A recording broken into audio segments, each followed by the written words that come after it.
This episode of Metatrex is brought to you by Enterprise in Space. Find out how you can help science and education and become a virtual crew member aboard the NSS Enterprise Orbiter. Visit enterpriseinspace.org for more information. And if you'd like to help us keep Star Trek discussion coming to you each day, consider becoming a patron of the network through Patreon. Visit patreon.com/trekfm and find out how you can become part of the team. That's patreon.com/trekfm. This is Tim Russ, Lieutenant Commander Tuvok on Star Trek Voyager, and you're listening to Trek FM.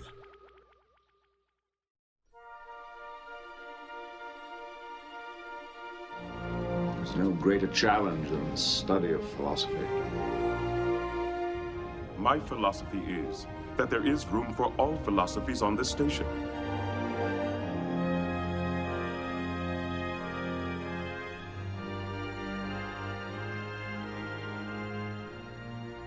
Hi everyone, and welcome to episode 37 of Metatrex, Trek FM show on Star Trek and philosophy. My name is Zachary Fruhling, and joining me today, as he always does, is my co-host Mike Morrison. Today we'll be talking about essential Trek philosophy from Season 7 of Deep Space Nine. Mike, are you ready to talk about Star Trek Deep Space Nine? I'm always ready to talk about Star Trek Deep Space Nine, but I have to say, Zachary, we've been doing, this is our third, I believe, installment of Essential Philosophy. As we mentioned before in previous episodes, we decided to do it a little differently than most of the hosts on Trek FM do their essentials. We decided to go backwards. And so we find ourselves in Season 7 of Deep Space Nine. And while Season 7 of Deep Space Nine is a great season, I mean, it starts out with an introduction to Ezri Dax with Image in the Sand, and it ends by wrapping up the Dominion War arc in What You Leave Behind. And so this season of Deep Space Nine is very, very strong, but it's more psychological than it is philosophical. So it was really difficult for me to come up with 5 essential philosophy episodes and a couple of honorable mentions to throw in there, because after all, there's this 8-episode arc. Nearly the entire back half of the season is intended to wrap up that Dominion War story and the series as a whole. So it's really hard for me to mine out some really good philosophical episodes, at least things that, haven't been covered elsewhere. Yeah, I think that pretty much sums up my thoughts on the overall Season 7 of Deep Space Nine. Even though I love this season, and I think it does a great job of wrapping up the overall Deep Space Nine story, I found that it was really difficult to find philosophical episodes in this season that really capture the philosophical issue to a T. I think my problem with this season from a philosophical standpoint is that almost any philosophical issue that the season touches on is really touched upon somewhere else in the Star Trek universe to a better degree, with a couple of exceptions that we're going to talk about. But Mike, before we get started too far, do you want to explain sort of our ground rules on essential Trek philosophy, how we've been proceeding with this type of Metatrek show? Well, as I mentioned previously, Zachary, we are going in reverse. So if you're wondering, wow, have they done the first 6 seasons of Deep Space Nine? We have not. We started with the most recent iteration of Star Trek, Enterprise. We did Season 4, and then we covered Season 7 of Voyager, and now we're on Season 7 of Deep Space Nine. And you and I are compiling lists of about 5 episodes and a couple of honorable mentions that we feel has a strong philosophical bent to it. And we don't share our lists. I don't know what your list is. You don't know what mine is. We haven't talked about these prior to, so there may be some similarities in our lists, and there may be some differences. And as we have done previously, we have agreed and disagreed on some of these episodes and at least the philosophical content in them. As always, we encourage our listeners to jump in on the Babel Conference. That's Trek FM's listeners-only discussion group. Find our show thread on Season 7, Deep Space Nine, Essential Philosophy, and tell us what your favorites are and why. We'd love to hear from you. Well, like we said a minute ago, Mike, I actually found it really challenging to pick 5 episodes from this season. I actually had a list of 9, and I struggled to whittle it down to 5. So I did end up with 5 top picks and 4 honorable mentions, and it'll be interesting to compare our lists and see where we agree and where we disagree on this season 7 of Deep Space Nine. Well, shall we dive in? We'll go ahead, and how about you go first? Well, Mike, before we dive in, we should say that we do Essential Trek philosophy a little different than our normal Metatreks episodes. Normally on Metatreks, we try to do a deep dive into a particular episode or a particular philosophical issue or topic in philosophy. But for Essential Trek philosophy, we're not trying to go really in depth on any one of these episodes.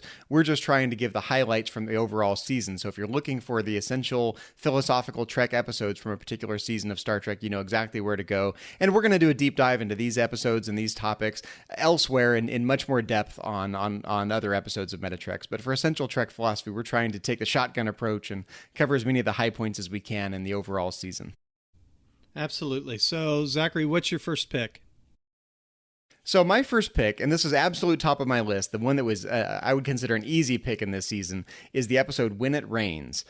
And if you remember the episode When It Rains, this is where we first find out that Odo has been infected by Section 31 to spread an infection, a fatal infection to the Founders.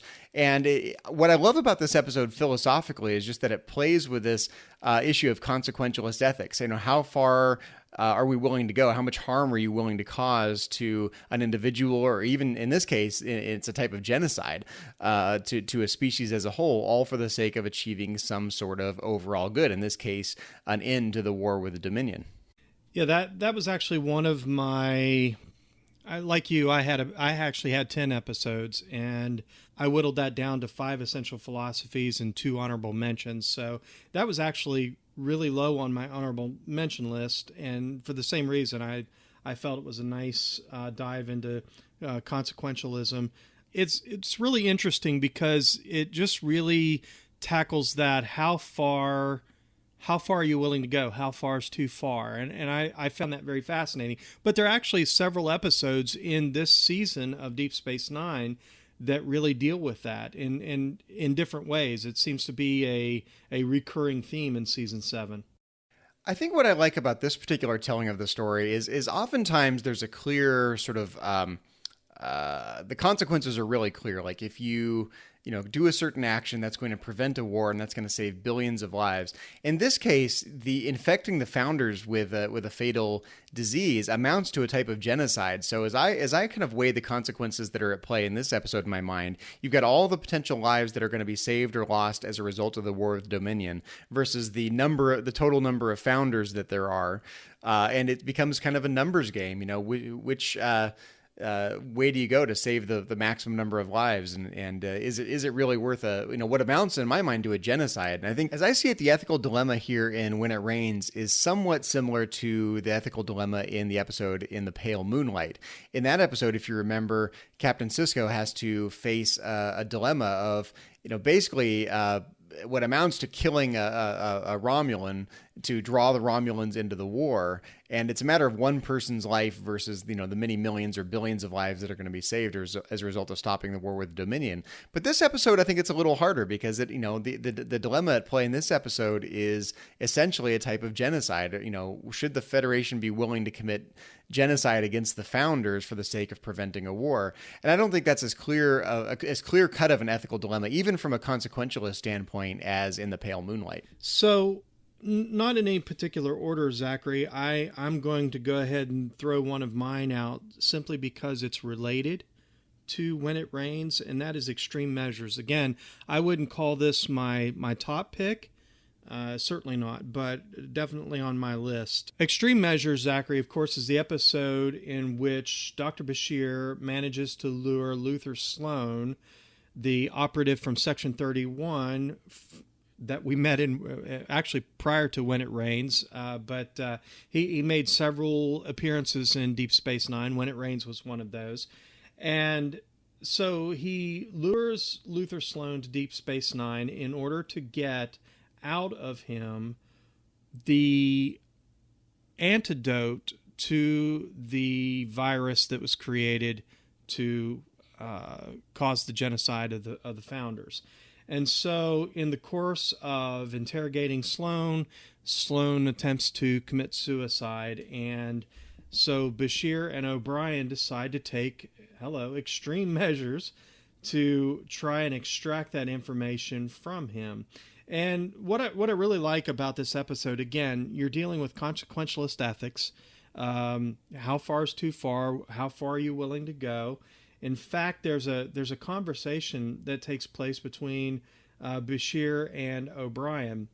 Dr. Bashir says, Romulan mind probes are not the most pleasant of devices, but they're very efficient. And Sloan says they're also illegal in the Federation. And Dr. Bashir says to Sloan, I hope you can appreciate the irony of that statement. So he's basically, he and O'Brien have cooked up this idea that, if we can't get it out of you willingly, we'll use Romulan mind probes. In other words, we're willing to break the law in order to extract the information that we need to save our friend.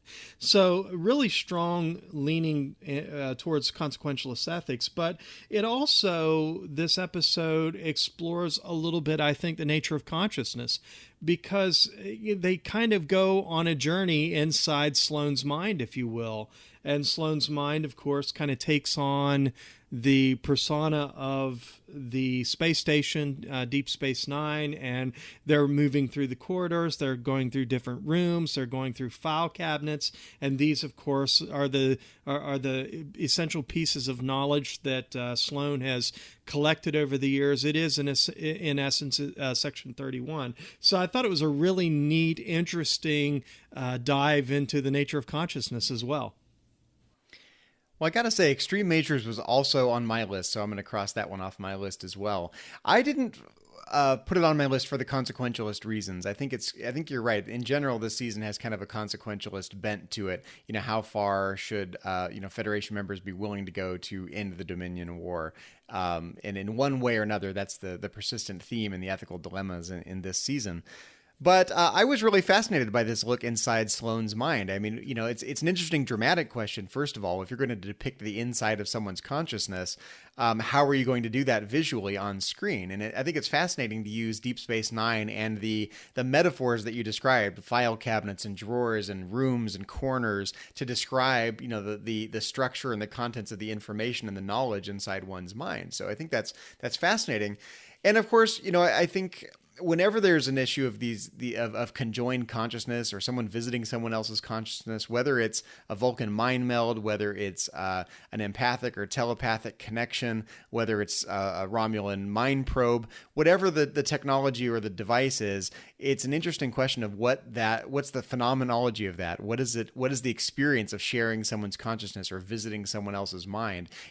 Clearly the rest of us don't have direct experience of this. This is something we have to leave to fiction and drama and storytelling. But if that were possible, it's a fascinating hypothetical question. What would consciousness be like if it were shared with another being? And I should say that Deep Space Nine in general has this as a theme, starting all the way with the introduction of Lieutenant Dax, with being a Trill with a combined consciousness of a host and a symbiont. Mm-hmm. There's an inherent question of what is the nature of this conjoined consciousness and what is that like? And that's a theme that is explored in various ways throughout Deep Space Nine. I think finally culminating in this last swan song for this issue of in philosophy about consciousness and the nature of conjoined or shared or visited consciousness inside Deep Space Nine. This is really it's for me philosophically, it's one of the highlights of the season, because generally this season, like we said, is very heavy on ethics and political philosophy and consequentialist ethics, given that we're smack in the middle of a war with the Dominion at this point, creeping up on being at the end of the war. But, I love that this season, even with all of that drama going on, still takes the time to explore this interesting question about the nature of shared consciousness. So this is for me, is one of the highlights of season 7 philosophically. Yeah, in fact, I have to say it was a very Star Trek approach to this question too. The fact that yes, they had the rooms and the corridors and the file cabinets and the different pads with knowledge with information on them. So that was a lot of fun. But Zachary, one of the things that really I think I kind of tuned into was the fact that you had different facets of Sloan. At one point, Bashir and O'Brien are having a conversation with this, very polite, very nice Luther Sloan. He's he's willingly going to give up the information. He's introducing them to his family and his friends who have all gathered here for this moment where he apologizes for, living his entire life inside of himself and not giving of himself and sharing of himself with his family and friends. And I thought that was really interesting. But just as he's about to give up the information, because after all, this is a nice Luther Sloan. Another Luther Sloan shows up and shoots him. I love this scene just for the comedy relief. Chief O'Brien says, "Julian," and Bashir says, "Don't look at me for explanations." I really appreciate the comedy there, but what an interesting exploration into the different facets of somebody's consciousness, not just the consciousness as a whole, but the fact that we are all different versions of ourselves as the need arises. I thought you were going to say we were all a little schizophrenic.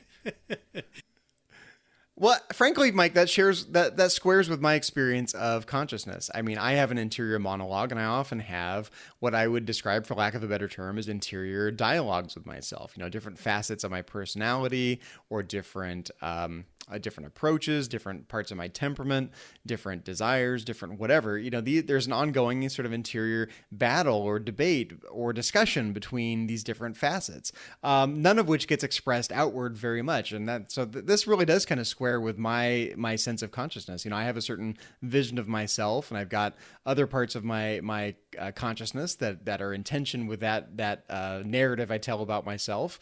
And I'm just curious, does this square up with your experience of consciousness? I think this to me this captures the complexity of human consciousness fairly well. So what you're saying to me is that there's a room inside your mind that you gather, you talk to yourself, you have pads with national secrets on them, Section 31 maybe? Zachary, are you Section 31? Do you know what Section 31 is? I refuse to answer on the grounds that it might serve to incriminate me. Not to speak is to speak, my friend. Right. Well, you'll just have to get a Romulan mind probe and find out. I will. To answer your question, I can say that does square up with my own understanding of consciousness. I too have in their dialogue, as I think most people do.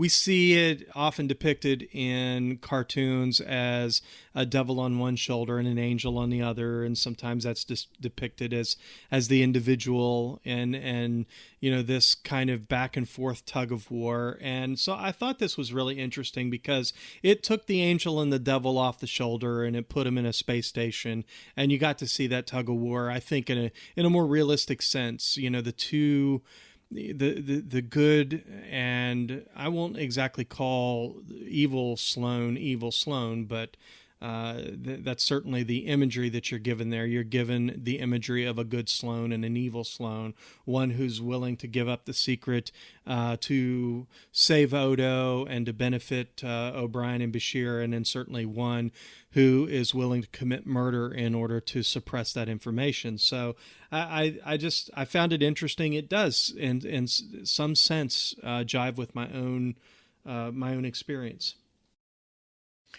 And I think it squares with my sense that, almost everyone, no matter what they do, even people who commit evil in the world, think of themselves as doing good. And you can see this in the depiction of Sloan. Sloan is willing to do some pretty terrible things as a member of Section 31.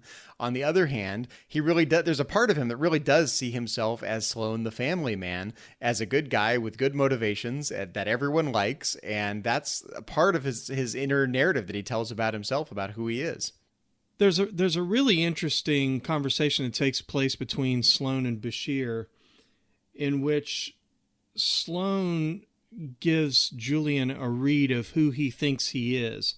And Sloan says to Bashir, he says, I misread you. I thought that you were just a misguided idealist, but you're really a dangerous man. And so there's this really interesting psychological aspect to it.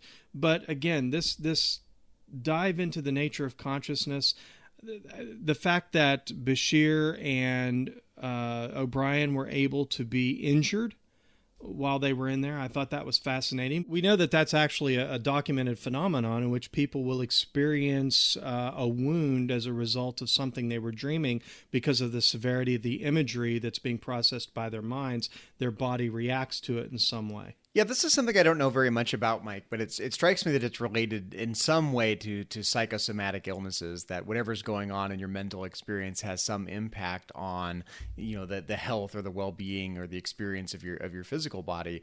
And again, that itself raises an interesting philosophical question about how, something going on at the mental level can have an impact at the physical level. If you go like the dualist mental route, then that's really hard to explain, but at very least it's some sort of top-down causation or some sort of deep interaction between whatever is going on in your brain and how it's related to your physical body in ways that we don't really fully understand, frankly.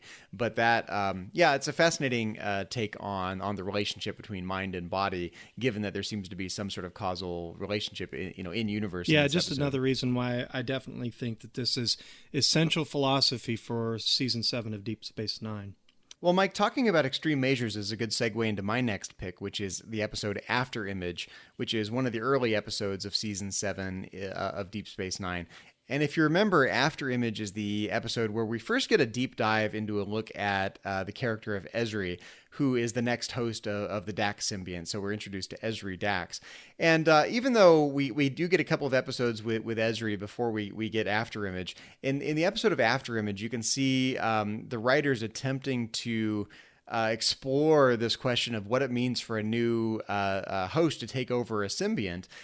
So I think philosophically, Mike, what I like about the episode After Image is that it continues this exploration of the question of joint consciousness or shared consciousness that we see throughout Deep Space Nine. And we see it a couple of times in season 7. We saw it in Extreme Measures when we looked at O'Brien and Bashir's dive into the consciousness of Sloan. And now we see it with a new host of the Dax symbiont and all of the experience of what that would be like to have a new host combined with a symbiont that's been around for a long time, and what it means to share those experiences with a unique personality. And I think I just like the character question here. What would it mean for all of the Dax symbiont's friends from Deep Space Nine to learn to interact with a new version of Dax, Ezri Dax, and how much of the Dax character carries over from all of the previous hosts, and how much is really being informed by this particular host, the Ezri character, the Ezri host of the Dax symbiont. And, where's the middle ground? I struggle with this, Mike, because I feel like I don't even know how to ask the question that this episode is trying to address philosophically. Mainly because I don't have any experience with shared consciousness myself, like we've observed before. So I don't know what it would be like to be conjoined with another type of being, with that being's experiences combined with my experiences, that being's personality combined with my personality, and how that would manifest itself. And you can see that, the Dax character throughout Deep Space Nine has this type of exploration. How much, when we had Jadzia, how much does Jadzia bring to the table versus how much the Dax symbiont brings to the table? How much of the actions of that character are accounted for by the will or the control of the Dax symbiont versus Jadzia, the host. And we can see that here with Ezri. How much does Dax bring to the table versus how much, new experience and new shades of meaning and new characterization does Ezri bring to the table? And again, there's no real answer to this question. It just leaves it as an open question. But I like that it plays with this notion of joint consciousness, because I think it's not clear at all. Philosophically, it just raises a bunch of interesting questions for me, like where, if you have a symbiont inside of you down in your abdomen somewhere, and the host is conscious where its brain is, up in its head somewhere, where is consciousness happening? Where is it perceived? What's the neural link? There's presumably some sort of neural transfer between these two types of beings. Where does the consciousness come from? How is it shared? How much does each being contribute? It raises really fascinating questions to me, but none of which are really answered inside the universe. I had a difficulty because we get so much of this exploration in season 7 of Deep Space Nine. We got it certainly in After Image, as you mentioned here, Image of the Sand, Shadows and Symbols. We see it again later on in the season with Prodigal Daughter, how she relates to her family. And then even later on in the season, as we see how her experience with the Dax symbiote and her memories that come to her as a result of Jadzia's joining with the Dax symbiote, and how all of that kind of informs her relationship with Worf. So there's a lot of that kind of exploration in season 7. But honestly, Zachary, for me, I didn't really include any of those episodes on my list. And the reason I didn't is because I feel like, to some degree, we've already had that exploration, because we had 6 seasons of it, in fact, with Jadzia. And I'm not here to debate, who wore it better, who wore the Dax symbiote better, Jadzia or Ezri. I think they both brought something very interesting, I think, to the show, and I think they're both phenomenal actresses. We got 6 seasons of Terry and, only 1 season of Nikki, but the truth is we've already gone through this exploration. So I just felt like it was somewhat of a rerun to some degree, all crammed into a single season. Six seasons of what we've explored with Jadzia crammed into this 1 season for Ezri. Yeah, I think you're right. Generally, these generic questions about the nature of Trill consciousness are addressed throughout Deep Space Nine. So this episode, After Image, doesn't add anything really unique from that standpoint. I think why I like this episode and why it's on my list is that it kind of explores it from a different angle. When we had Jadzia for 6 seasons, we never really got to see the transition from one host to another in any meaningful sense. How it would affect relationships, how it would affect, a relationship with Worf, how it would affect friendships, how it would affect the relationship with Captain Sisko. And here we finally get to see a Trill in transition, not just for an episode, but for an entire season, right? We get to see, what it's like for the host to adapt to this new joint consciousness, and what it means for all of her friends and family to adapt to this change as well. And I like that it just dwells on the change. I think when the Trill are dealt with in this way elsewhere, I'm thinking back to when the Trill are first introduced in Star Trek: The Next Generation. There was an episode of The Next Generation where a Trill is injured and then has to get a new host. And we get to see kind of that transition for an hour on screen, but we don't get to see the long-term consequences and what that transition is really like. And I like that this episode really forces this question of, well, what is it like to be a Trill going through this experience? Not necessarily from a metaphysical standpoint, from a social interactivity standpoint, but in my mind, that's still philosophically relevant. I mean, think how much of our consciousness and how much of our experience is tied up with our relationships with other people, how much of our self-identity is tied up with our relationships with other people. So in my mind, this question of what's it like for Ezri/Dax to go through this transition is very relevant to the question of personal identity. And I like that this episode really dwells on it and season 7 overall dwells on this question more than we've seen previously in Star Trek, even with Jadzia over 6 seasons. I gotta push back just a little bit on that, because I really feel like, yeah, this is definitely a crucible of sorts, because we kind of get this little capsule of, again, what I think we saw over 6 seasons. You had mentioned that we don't really get to see how the relationships are affected, when in fact I think we do, because really early on in those first several episodes of Deep Space Nine season 1, we really see the relationship between her and Benjamin Sisko, because we didn't just change from one female host to another. We changed from a male host to a female host, and not just any male host, but somebody that Benjamin Sisko really looked to as a father figure.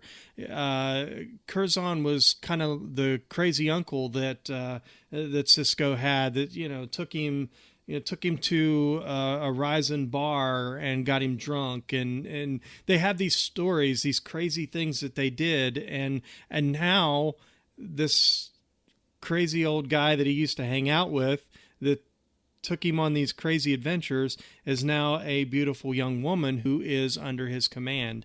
And so I think we had that exploration to some degree, and again, this over 6 seasons. But the benefit here, and I think you're right, the benefit here is we kind of get to see that genesis in a single season, somewhat of a crucible or capsule. And maybe the difference for me is that I just care more about this transition.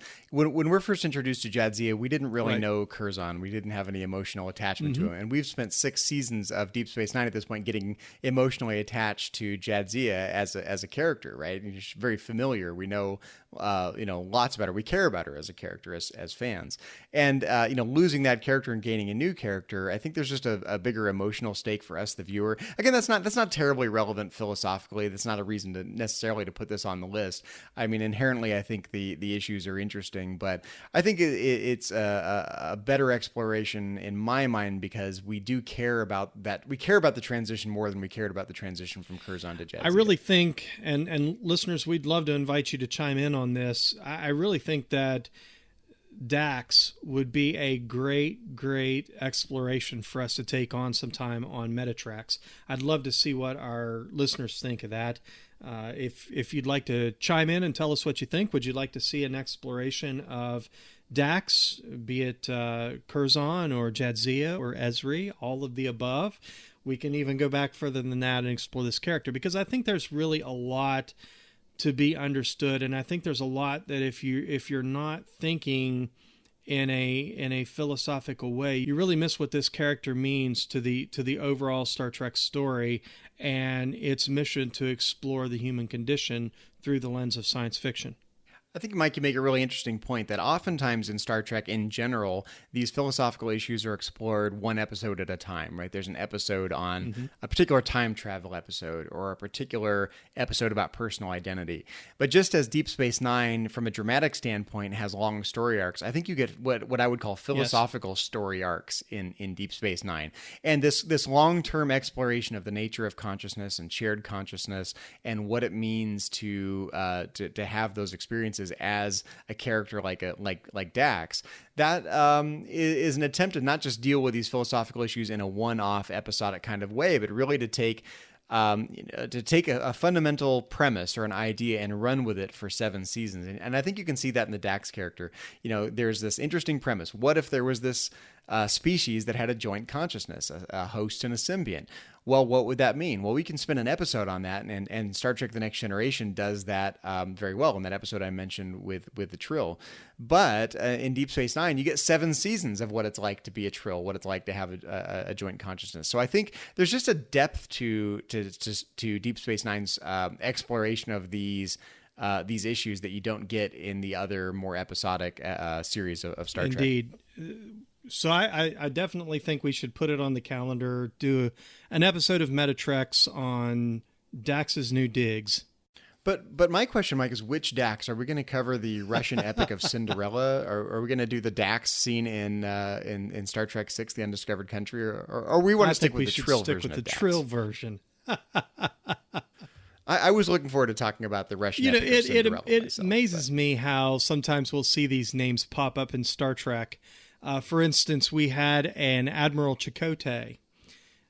I love how they recycle these names from time to time and throw them back in new and exciting ways. Just a little side note there. Well, Zachary, I'm going to throw my next pick out. And for this pick, I chose this because I think it is a great exploration of the philosophy of religion. It's one of those, just as much as season 7 explores the Dax character a lot, I think we get a really great exploration of Nog as a character. Nog is one of my favorite characters inside of Star Trek. We got to see him grow up. We got to see him transition from being a quintessential young Ferengi boy to doing something that no Ferengi had ever done, and that's join Starfleet, and how that affected him in his adult life. And so I chose Treachery, Faith, and the Great River as one of my picks, again, because it explores the philosophy of religion and, of course, the great material continuum. We get to see Nog be a little bit of a guru. He's teaching Chief O'Brien a thing or two. He's got his own ways of doing things. He's finagling and wheeling and dealing and trading and bartering, and it's all going to be okay. You just have to have faith in the great material continuum. But as this is going on, and I'm not really sure which is the A plot and which is the B plot in this, because they both are equally strong storylines. While all of this is going on, we get to explore a little bit about the relationship, the unique relationship between the founders and the Vorta. And as Weyoun 6 has chosen to defect, which I think in and of itself raised some interesting philosophical questions in this episode, we get some really great conversations between Odo and Weyoun 6 that really give a peek into at least one of the philosophies, I think, surrounding the idea of religion. So I thought this was a really fascinating episode. And of course, we get Rule of Acquisition 168, which is whisper your way to success. So Zachary, you can whisper or you can say it loud. You're a successful philosopher. What are your thoughts on that? Well, I think what I love about the way aliens in general are portrayed in Star Trek is that generally the aliens in Star Trek are metaphors for we humans here in the real world. So all of the imperfections and the struggles and the quirks and the sometimes virtues, but oftentimes failings that we see in the way that other species and races are portrayed in Star Trek are really mirrors back at the human condition. So in general, I like any of the Ferengi stories because they really portray this materialistic nature of mankind here in the real world. Sometimes it's virtues, and you mentioned some of the virtues that are depicted inside that episode: treachery, faith, and the Great River. And that's actually an interesting dovetail into one of my picks. One of my picks, also having to do with Ferengi, is the episode "The Dogs of War." And the reason that's on my list is that we get to see an interesting look at what progressiveness would mean for the Ferengi, for Ferenginar. We get to see Quark making a mistake about possibly being handed the reins to be Grand Nagus. It turns out it ends up being Rom who ends up being Grand Nagus, but we basically get to see what does the future look like for a highly materialistic society like the Ferengi. And that's analogous to us. If you look at the world we live in with its consumerism and its greed and our wealth of material possessions, we are essentially the Ferengi in a lot of ways. So it's fun to see the Ferengi evolve towards a more progressive society, because in my mind the Ferengi are just a straight up metaphor for this materialistic world that we live in today. So any of these Ferengi episodes have some inherent meaning for me. So I love the one you identified, Treachery, Faith, and the Great River. I like the Dogs of War for very similar reasons. But this sort of dovetails into one of my honorable mentions that I'll go ahead and mention now, because you and I have this ongoing interest in religion and theology in Star Trek. And this is something that is explored in Deep Space Nine way more than in any other series of Star Trek. But one of my honorable mentions at this point was the episode Covenant, which looks at sort of the dark side of, we generally, Star Trek Deep Space Nine is really favorable towards religion in general. The Bajorans are depicted very favorably with their spiritual beliefs and practices and whatnot, and it's depicted very charitably, generally. But we get to see a look into the dark side of religion and basically religious cults inside the episode Covenant. And so that's one of my honorable mentions. I just want to mention, while we're talking about religion and theology inside season 7 of Deep Space Nine, that almost made my list for that reason alone, but other episodes won out, but I think that's worth mentioning as well. So yeah, I love the episodes with the Ferengi in this season. And this season does touch on a number of different issues, including this question of the value or virtues or failings of religious belief. Yeah, Nog in particular, again, is one of my favorite characters in Star Trek. And I think a lot of it has to do with the fact that we got to see him grow up. I know you and I have talked several times about doing an episode of Metatrex on Ferengi virtue ethics. I think that would still be a fun episode to do, because they do have kind of an interesting take on virtue ethics that's not too far removed from the capitalist ideas that swirl around in our own society. But again, this episode, Treachery, Faith, and the Great River, also is a really interesting exploration in faith as well, because in fact, Nog mentions several times to Chief O'Brien he has to have faith. This is really kind of an exploration of Ferengi religion. It's Reverend Nog here at his best. He's talking about having faith in the great continuum. It's almost like this is the Ferengi force. It encompasses all things. It surrounds all things. It binds everything together, and it's the Ferengi force. It's almost a type of Ferengi cosmology. It's not just that they value wealth, but they've really woven it into their view of the universe at large, right? It's not just an economic exchange. It's the flow of the great material continuum. So yeah, this is an interesting look at Ferengi. I don't hesitate to call it religious beliefs, but at least Ferengi cosmology. They take their beliefs about economics and make those part of the fabric of the universe in their own mind.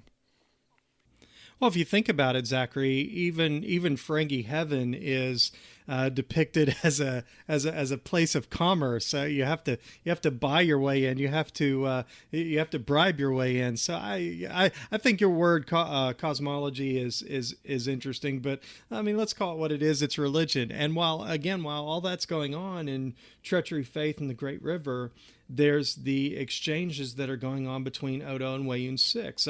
There was a really, and I love dialogue. Anybody who listens to Metatrex has probably caught on that I'm really into dialogue. It's all about the writing for me. I like special effects.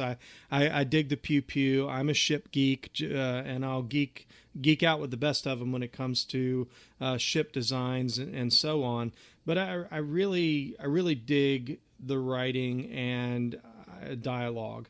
So there's this really great exchange going on between Odo and Weyoun 6. Odo says to Weyoun 6, has it ever occurred to you that the reason you believe the founders are gods is because that's what they want you to believe? They built it into your genetic code. And Weyoun 6 doesn't give this a second thought. He says, well, of course they did. That's what gods do. After all, why be a god if there's no one to worship you?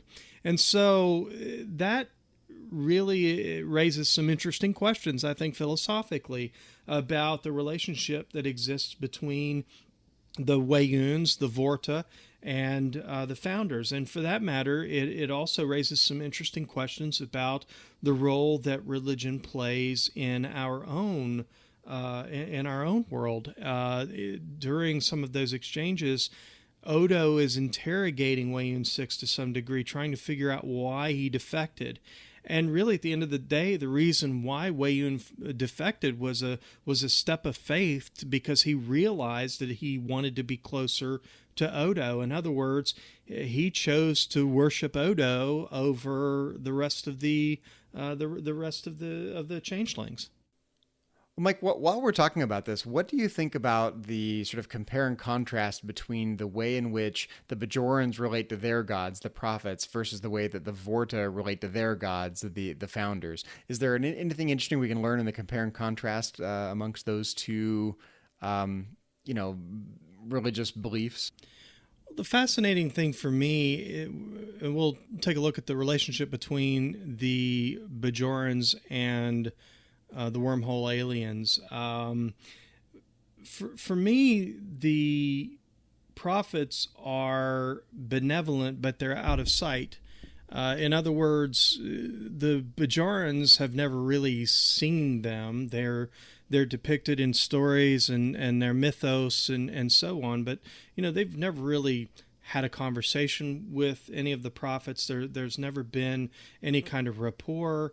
I'm sure that there are some creation stories that exist, but it's different between the Vorta and the founders, because there is a strong creation mythos that exists, and you're kind of left with a wondering of, is this something that the founders have just told them in order to manipulate and control them? Or certainly we know from the Jem'Hadar that the founders are very skilled with their genetic engineering ability, and so perhaps they did take this lower life form, this unevolved creature, and with a few selective genes here and a few selective genes there, and they create a subservient race. But there's dialogue between them. Certainly, it's probably one of the greatest honors that a Vorta can have, is to actually accompany and work alongside one of their gods. So there, in that regard, Zachary, I think there's a big difference between the relationship of the Vorta and the founders, and the relationship between the Bajorans and the prophets. For the Vorta, it's not so much a question of faith, I think, right? The Vorta don't, they don't have to, they're not in a position of being skeptical that their gods exist, because literally the founders are right there in front of them. It's more a question of interpreting what they've already experienced, right? They see the founders, they have lots of experience with them, they interpret them as being their gods. But there's no question that they exist or that they're real. And I think there could be a genuine question that wormhole aliens, if you haven't had direct experience of them, say with an orb experience, or like Captain Sisko having direct experience with them in the wormhole, there's a genuine question. Do they really exist, just like us for today? There's a real question. Does a divine being or a god exist? Well, if we don't have direct experience of it, then it's a question of faith and it's a question of belief. But it doesn't seem like the Vorta have that issue in relation to the founders. And something else that we haven't even really mentioned is the relationship between the Ferengi and their religion. Just as the Jewish people, I think, were beholden to the Torah, I think we see the relationship between the Ferengi and their religion, that conduit, if you will, Zachary, being the rules of acquisition. It's a rules-based religion. Well, see, Mike, this is why we need to do another episode of Metatreks on Ferengi ethics, because it's not clear at all to me if the Ferengi's ethics is fundamentally a virtue-based ethics or if it's a rule-based ethics, because they do have the rules of acquisition, or does their ethics fundamentally center more on Ferengi character traits like you'd experience in virtue ethics? I'm not really sure about that. It sounds like a topic for another episode of Metatreks. But while we're talking about Ferengi, before I forget to mention it, I did have another thought about the episode that I had mentioned. One of my picks was the Dogs of War, and insofar as Rom is an unlikely candidate for Grand Negus, in my mind, this is a great example of the paradox of the Philosopher King, that the people who are best prepared to be a leader and the most qualified and would do the best job often don't seek positions of power. And I like that the way that being Grand Negus is kind of unexpectedly thrust upon Rom at the end of this episode. Because it just speaks to this issue of, he's a great leader for a progressive new Ferengi that gets beyond the rules of acquisition and Ferenginar as we've known it. And but he doesn't seek position of power, and power has to be kind of thrust upon him, as it's thrust on many great leaders in the history of our own world. Hopefully Rom will take that and do great things with it, and make Ferenginar a more progressive world than we've seen it, at any point in the Star Trek universe. But in my mind, the Ferengi episodes, like I said, they're great metaphors for us. But this episode, The Dogs of War, is a really interesting example of Plato's paradox of the Philosopher King. And we should mention, Zachary, that we did talk a good deal about that in Metatreks episode 15, in fact, entitled The Philanthropist Negus. So listeners, go back and check that one out if you haven't heard it before. Yeah, and again, while we're talking about it, I want to squeeze one more honorable mention, and I hate to put my honorable mentions before my actual picks, but I'm going to, because we're talking about the actual topic. Another interesting look at the paradox of the Philosopher King is the episode Tacking Into the Wind. And it's the episode where Worf basically turns down the opportunity to be leader of the High Council, and after having killed Gowron, right? Mm-hmm.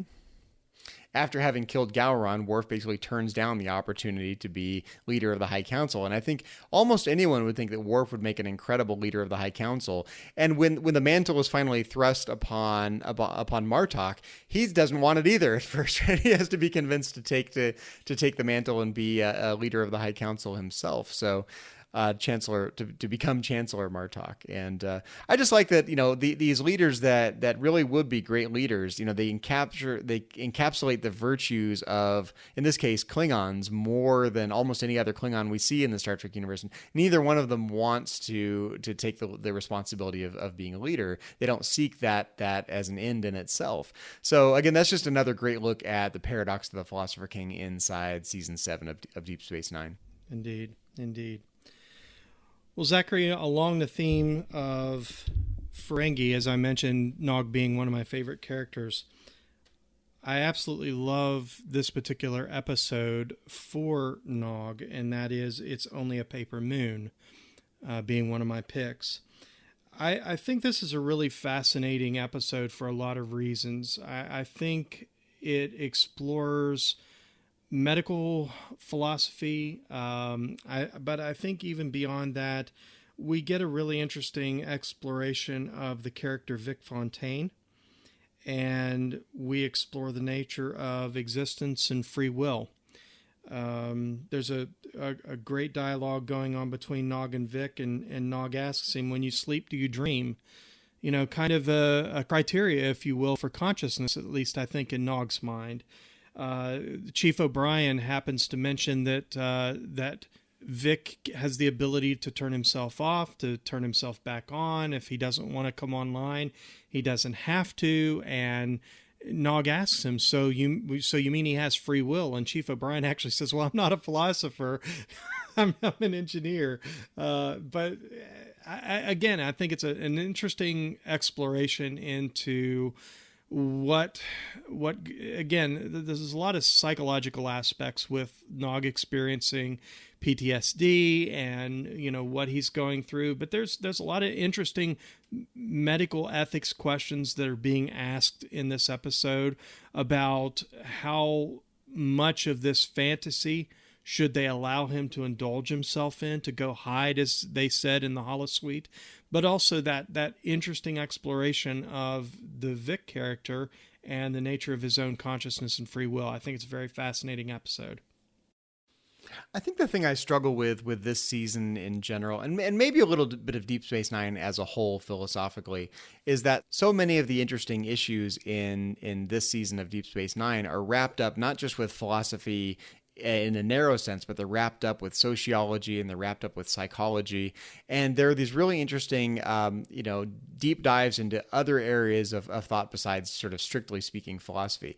Yeah, you're right. There are some really interesting questions raised about the status of Vic Fontaine as a person, as a conscious being. Does he have free will? Does he not? Does he dream or does he not? Is he conscious or is he not? But that's not the focus of the episode. It's Only a Paper Moon, right? The focus is mainly about the psychology of recovering from trauma, and that's the focus of the episode from a character standpoint and from a psychology standpoint. That's the thing I struggle with the most in season 7 of Deep Space Nine, is that so many of the interesting issues really only touch on particular issues in philosophy, but they don't really do a deep dive into philosophy proper. They're wrapped up with all these other related issues.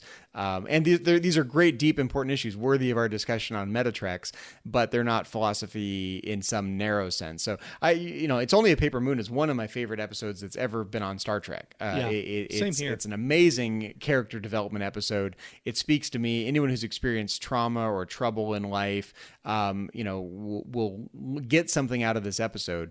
But I guess my trouble with it philosophically is that it only has the slightest touch upon the philosophical issues proper. It is an interesting question whether Vic Fontaine is conscious or not, or has free will or not. But the episode doesn't dwell on it in any meaningful sense. I concur. In fact, as I said before, I think that's one of the problems, I think, with the 7th season of Deep Space Nine. There's nothing really deep here, and oftentimes these are issues that we've explored in better ways, either earlier on in Deep Space Nine or in other Star Trek series. For instance, the nature of consciousness. We've explored this quite a bit with Data, with the Doctor and Voyager. I mean, we have really explored that question. But again, for somebody who maybe in a universe out there somewhere is more familiar with Deep Space Nine than, say, perhaps Star Trek: The Next Generation or Star Trek Voyager. This is an interesting exploration of those nonetheless. It's possible that some of these issues are getting a little long in the tooth by the time season 7 of Deep Space Nine rolls around. I mean, there's only so many ways you can tell a time travel story, and so many ways you can tell a personal identity story, and so many ways you can tell a consciousness story. And I think maybe you can see a little bit of a struggle to try to find new ways to ask these questions as Star Trek at that point had been on TV for an impressive number of years. That said, though, I think, you can only do so much within any given hour, right? So there's a tension between, covering philosophical issues in depth and doing the character development you want to do. And so, where season 7 of Deep Space Nine kind of struggles philosophically and touches on these issues only in, fairly lightweight terms, there's a lot of character development going on. And that's part of the reason I still love this season. It's one of my favorite seasons of Star Trek, even though it's fairly lightweight philosophically, and even though the philosophical issues are only really, touched upon tangentially and not really dwelt upon in any, robust, deep dive kind of way. Yeah.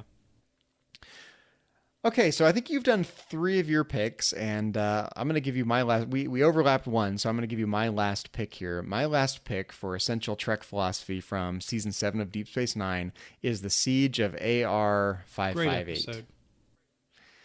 And again, like we just observed, it's not that this episode is particularly deep for the long term. It's not that it covers an essential, philosophical issue in depth, but it does touch upon something really unique compared to other episodes we've talked about. It explores this question of human nature in extreme conditions, right? We get to see, the humans inside this episode, the Siege of AR 558, really kind of beaten down, war-trodden. And what's fascinating, we've talked about the Ferengi here a bit on this episode of Metatrex, but we get to see Quark and Nog basically commenting on the human condition. You take away their creature comforts, take away their root beer, and you basically get wild beasts that are willing to, to fight a war at the drop of a hat. And look at how they're acting. And it's, again, this is every time the Ferengi are commenting on these things, they're putting the mirror right back on human nature.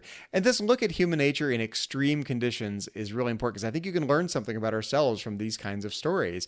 We do get to learn that, we are fairly civilized in certain environments. So, when we have our creature comforts, when we have our basic needs met, that you start to take away those things, and we get much more animalistic when we get outside of our normal environment. And it's, in my mind, it's very much related to Thomas Hobbes's view of man's state of nature. You take away civilization, and it basically turns into a war of everyone against everyone. Life is nasty, brutish, and short, to use a quote from Thomas Hobbes.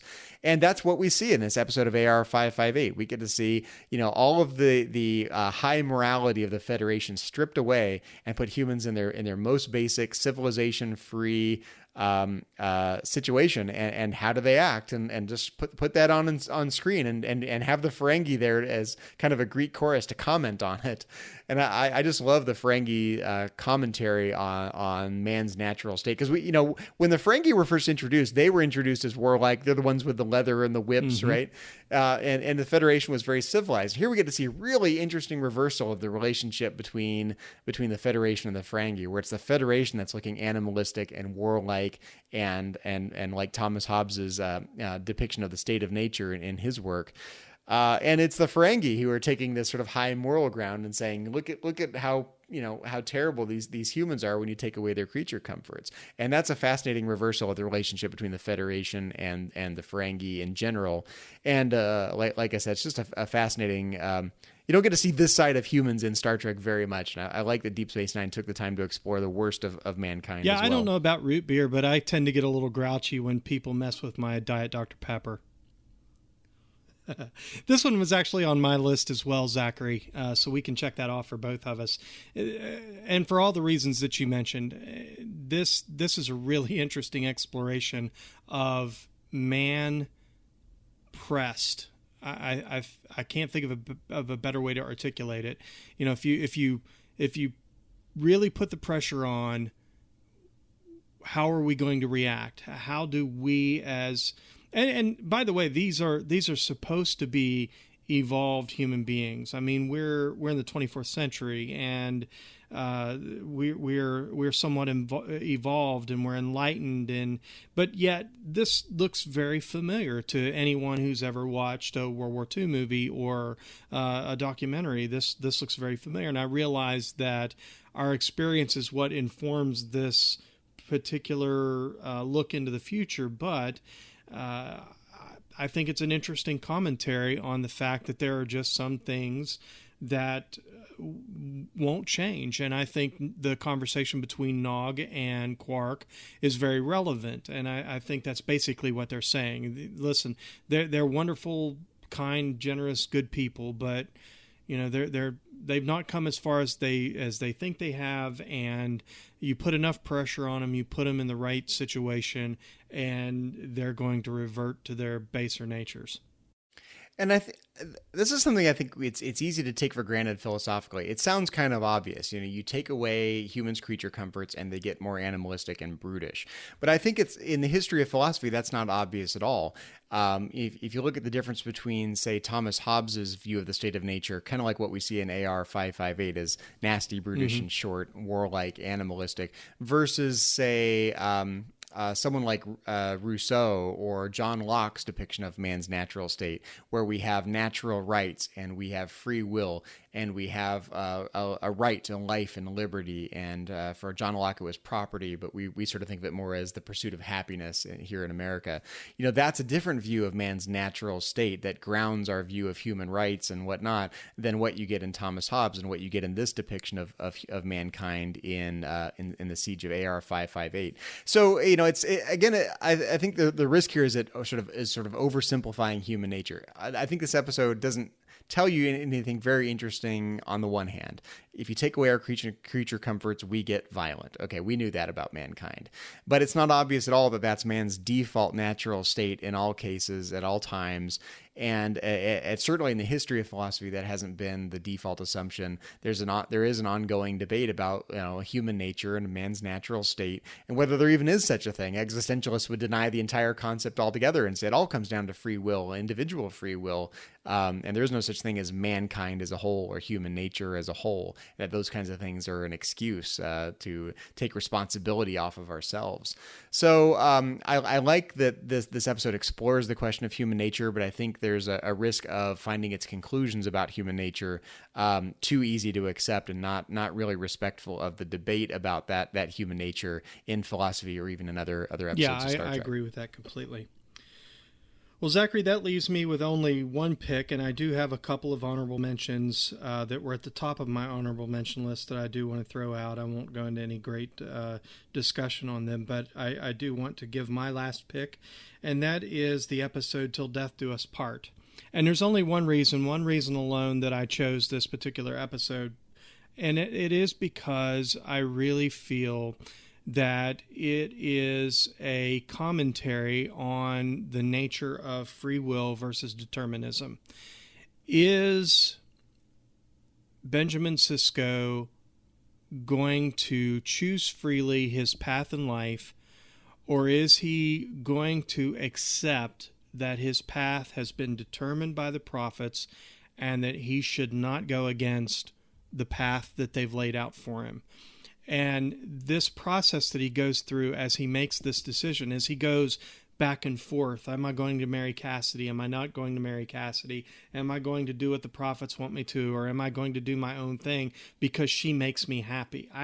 I thought that was really interesting. It was fascinating. It was kind of a fresh way of looking at this, because you do have, again, it's my interest is theology and the role it plays in human life. And so we're seeing that and how it informs Benjamin Sisko's decisions, and what is he going to it almost seems like a strange irony.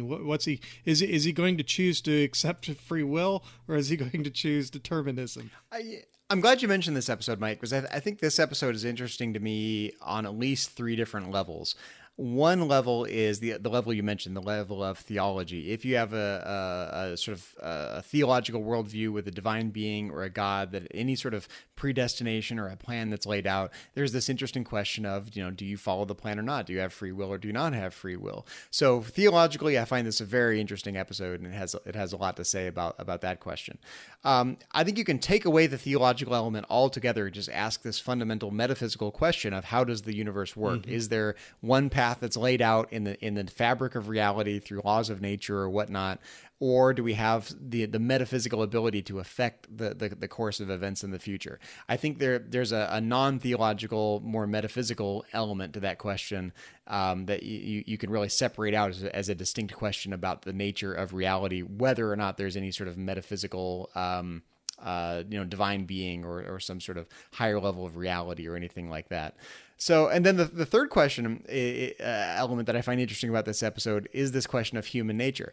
I think human nature is, I've observed this many times in my own life and other people's lives. I think people tend to be contrarians. The second you tell them, here's a rule, someone's going to want to break the rule. The second you say, you can't go that direction, someone's going to go that direction. So the prophet's telling Benjamin Sisko, you shouldn't follow this path, you shouldn't marry Cassidy. That, in my mind, just cements the fact that that's what he's going to want to do. And I think that rings true from a theological standpoint. You can take that, in Christian theology, you can take that all the way back to the fall of mankind. Don't eat from the tree. What happens? People eat from the tree, right? There's something about human nature that makes us want to break the rules. So if you say, here's the path you have to follow, that's going to foster in us the desire to follow a different path than that. How that's related to whether Ben Sisko really does have free will or not, or even this theological question, I'm not really sure, but I think it says something about human nature that this, in my mind, just cements the fact that Benjamin Sisko is actually going to marry Cassidy, regardless of what the prophets have to say. He's going to want to exert his own free will. Just as mankind is innately rebellious, Benjamin Sisko has that rebellious streak as well. In fact, he doesn't really conform at all as we see him throughout Deep Space Nine. He's really in many ways a nonconformist, almost from day one. We drew the contrast between his nonconformity and, say, Picard's conformity. So, to see that kind of carried out in this episode was fascinating. I think you're right. You hit the nail on the head. Well, any one of those issues would have made Til Death Do Us part an essential part of Trek philosophy, but put them all together, and without a doubt, we've got to put Til Death Do Us part on the list today. Indeed. My two honorable mentions, Zachary, and one of the reasons why this was on my honorable mention list is we just talked about this in episode 34, Gotta Represent, and that is Take Me Out to the Holosuite. Certainly the strong leanings towards nationalism and the role that it plays in personal identity and in the identity of a culture. I think it's a fascinating exploration. I won't go into any more depth than that other than just to remind our listeners, if you haven't heard Metatrex episode 34, Gotta Represent, go back and listen to that one. It's a really great conversation, and we get to find out what Sisko was really thinking when he was standing there looking at Solak. So you said you had another honorable mention. I do. I have one more, and that is Once More Unto the Breach. Apart from this being one of my favorite episodes of Star Trek altogether, I have a fascination with virtue ethics, and I really enjoy any time we get to explore Klingon virtue ethics. Again, it's a topic that you and I have taken on. We took it on very early on in our run of Metatrex. But this one particular, the thing that fascinates me about it is Kor is well past his prime. He is aged. He's old. He's probably dying. We see that he's probably getting some form of Klingon Alzheimer's disease, and he's becoming forgetful and a little foolish, at least in the eyes of the Klingons. But he still wants to contribute. He wants to die as he lived. That was his plea to Worf: "Let me die as I lived as a warrior." And how Kor relates to the other Klingons who are around him, how they interact with him. I think there's a really interesting philosophical bent to this episode that I think can get looked over if you're not looking for it. Mike, those are great picks for honorable mentions. Like we said at the beginning of the show, it was really hard to whittle this list down because so many of these episodes in season 7 of Deep Space Nine touch on these issues but don't explore them in a lot of depth. So I actually have 5 really quick honorable mentions. The first one on my list is the episode Chrysalis. And in that episode, we see that one of the Doctor's genetically enhanced friends sort of gets her identity back after years of being not quite comatose, but not very communicative. And I think it's an interesting look at the question of personal identity, the question of previous experiences, and how much of a core personality there is versus how much of your personality is tied with your relationships and experiences with other people and in the world at large versus having a core inner personality. So Chrysalis is just an interesting look at personal identity in a unique angle that we haven't really seen in Star Trek before. I also have the episode Covenant, and I mentioned that briefly during the episode, but insofar as Deep Space Nine is willing to explore the question of spirituality and religion inside the Star Trek universe, and the Star Trek universe as a whole is often very critical of religion and spirituality, and Deep Space Nine is largely more favorable and portrays the Bajorans as very favorable given their spiritual beliefs. It treats them sympathetically, but here we get an interesting look at religious cults and the dark side of religion inside Star Trek, and I find that really, really interesting. We don't see too much of that inside Star Trek either. Third on my list of honorable mentions is the episode Field of Fire. And in this episode, we get to see Ezri Dax communicating with a former Dax host to solve a problem. There's a murder on board the space station, and we get to see Ezri sort of reconnecting with one of the past hosts of the Dax symbiont to try to solve this problem. And I like that it really tries to make the case that, you know, as people, we really do depend on the darker sides of our nature in various ways. And we can see this inside Star Trek in various ways. You know, even Captain Kirk says, "I need my pain," right? And that came immediately to mind in this episode. But I like the exploration of the relationship between Ezri and Dax and a former Dax host, Duran, and how we rely on the darker sides of our nature to solve problems and actually end up creating some good in the world. So I find that an interesting look into human nature as well. I also have Strange Bedfellows, and this is just a very minor honorable mention. It's interesting to see Damar, a character that we have come to despise over several seasons of Deep Space Nine, become a sympathetic character and actually have something of a moral spine, have a crisis of conscience and being willing to switch allegiance. And we get to see finally the culmination of this end game war with the Dominion, largely as a result of Damar's, you know, much late in coming, but his re-emerging conscience and morals. Despite the years we've spent hating Damar at this point. It's amazing what happens when you give up Kanar. Yeah, Damar's gone totally Puritan, you know. Now Damar would be bootlegging Kanar, I'm sure of it. If anyone would, it would be Damar, regardless of whatever improvements he's made morally and ethically and politically. He's a Kanar bootlegger. So, Mike, the last of my honorable mentions really quick is one I've already mentioned, Tacking Into the Wind, because it touches on this really important issue in political philosophy, the paradox of the philosopher king, what we expect from a good leader, and whether or not the people who are best prepared to be leaders are willing to take up the mantle and willing to seek out the power and fight the fights it takes to become a leader. And, this, along with The Dogs of War, which is one of my main picks, deals with this very important issue in political philosophy, the paradox of the philosopher king. So those are my honorable mentions. Shall we give a quick recap of all of our picks, Mike? Yeah, go ahead. Okay, so for our top picks for Essential Trek Philosophy from Season 7 of Deep Space Nine, we have When It Rains, The Dogs of War, After Image, Extreme Measures, Treachery, Faith, and the Great River, It's Only a Paper Moon, The Siege of AR-558, and Till Death Do Us Part.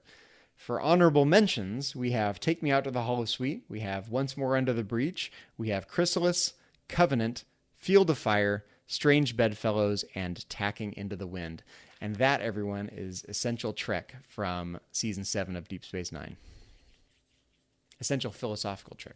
And again, I'll say once more, just in terms of final thoughts, this was a hard season because I feel like that a lot of this particular season of Deep Space Nine was simply intended to tie up the loose threads, to get the War with the Dominion wrapped up, to wrap up the character arcs for our main characters. And so it's almost as though there wasn't a lot of time or thought put in necessarily to exploring philosophy. But as you and I were able to determine, there is plenty of philosophy in here.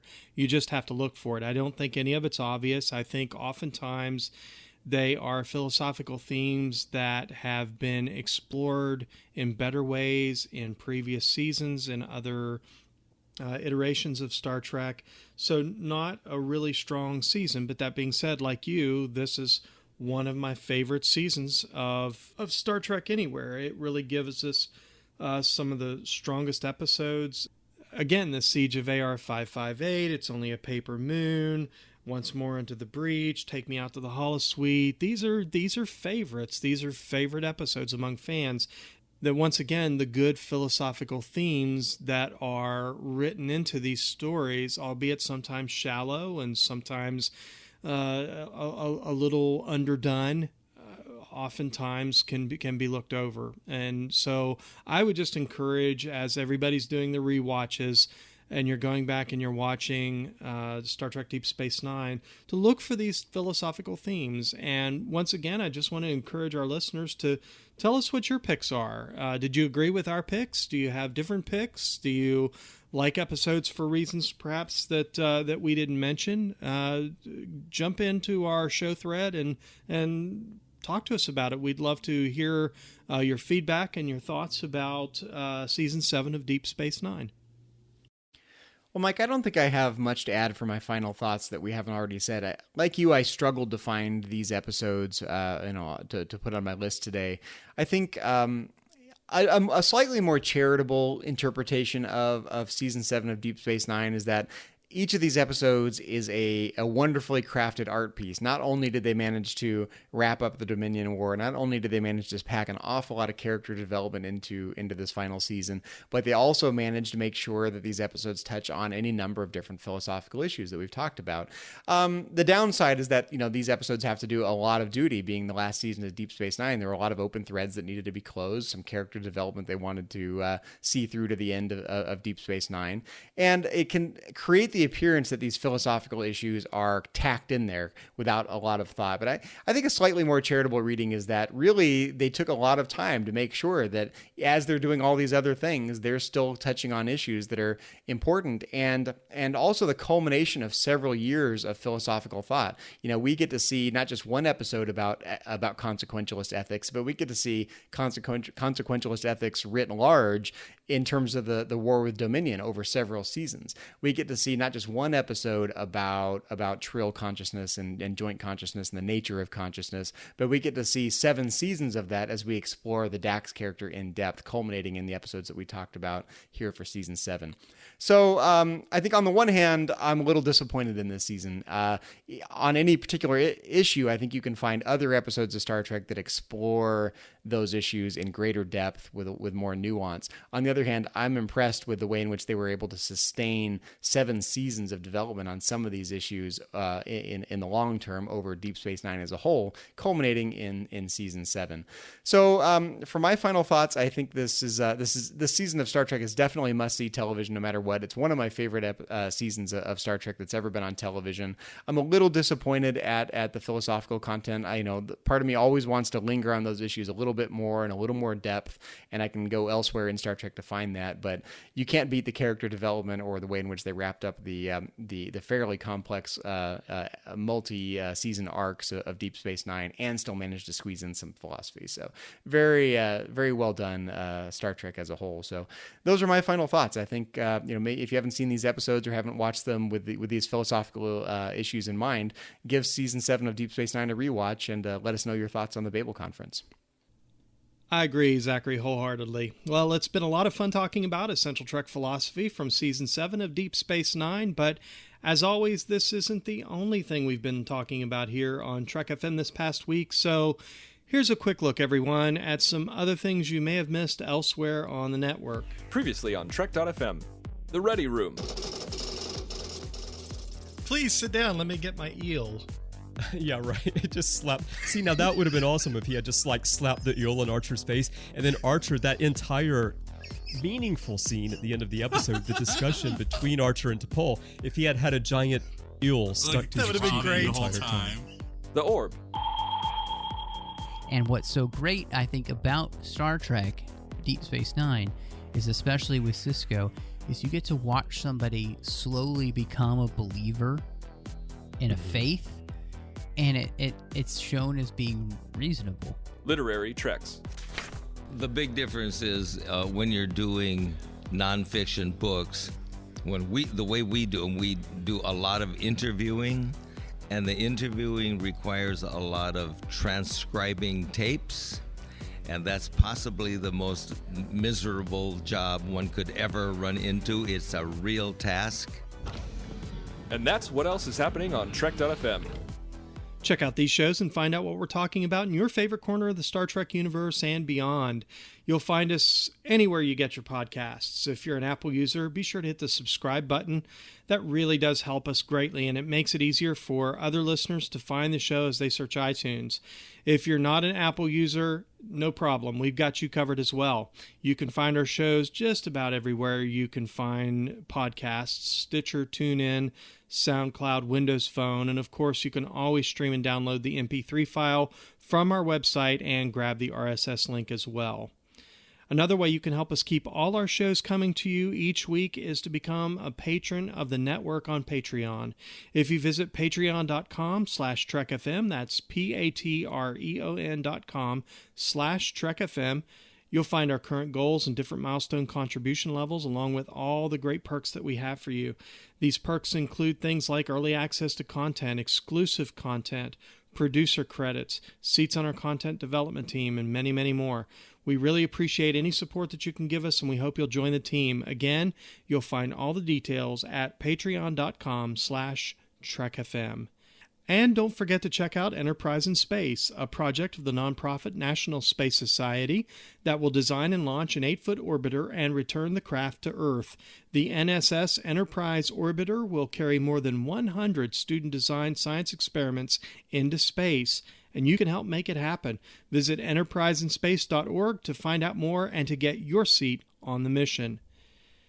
If you'd like to contact us with feedback or suggestions for the show, or to send us your thoughts on anything we discussed in this episode of Metatreks, you can contact us in several different ways. You can contact us via a form. Just go to trek.fm/contact. To leave us a voicemail, you can look in the sidebar on our show page on the Trek FM website, or go to speakpipe.com/TrekFM. Follow us on Twitter. Our Twitter handle is @TrekFM. On Facebook, you can find us at facebook.com/TrekFM, and also find us in the Babel Conference. That's Trek FM's listeners-only discussion group. Just type the Babel Conference, that's BABEL, into the search field on Facebook, or go to our website at trek.fm and click Discussion on the menu bar. We'd also like to invite you to leave a rating and review of Metatreks on iTunes. We'd love to hear your feedback and suggestions for the show. Well, Zachary, when you're not whispering your way to success, where can our listeners find you on the interwebs and around the Trek FM network? Well, you can find me in the Babel Conference, Trek FM's listeners-only discussion group, if you want to talk Star Trek and philosophy with me there. And you can also find me on Twitter. My handle is just my name, @Zachary Fruhling. That's Zachary, Z-A-C-H-A-R-Y, Fruhling, F-R-U-H-L-I-N-G. And Mike, when you're not stocking up on root beer to keep the baser parts of human nature at bay, where can people find you on the Trek FM network and around the interwebs? Well, as I said before, I prefer Diet Dr. Pepper, but you can find me certainly on Facebook. That's where I'm most active, around the Babel Conference. On Twitter, my Twitter handle is @CMichael1701. Also, I'm on Instagram, Zachary, and there I am, CMichael1701. We'd like to take a moment to acknowledge the rest of the Metatreks team from the network. Specifically, we'd like to thank C. Bryan Jones, founder and publisher of Trek.fm, our executive producers, Charlynn Schmiedt, Matthew Rushing, Norman Lau, our art director, Aaron Harvey, and our production manager, Richard Marquez. I'd also like to give a shout out to our 2 associate producers, Patrick Devlin. You can connect with Patrick on Twitter. His Twitter handle is @MagicDrop5. And K. Elizabeth Janeway. You can also find her on Twitter @ChocoWeeble. We want to thank you for your support of Metatreks and for your support of Trek FM. Well, thanks everyone for listening to Metatrex, a Star Trek philosophy podcast. Until next time, when we will once again boldly go where no philosophers have gone before.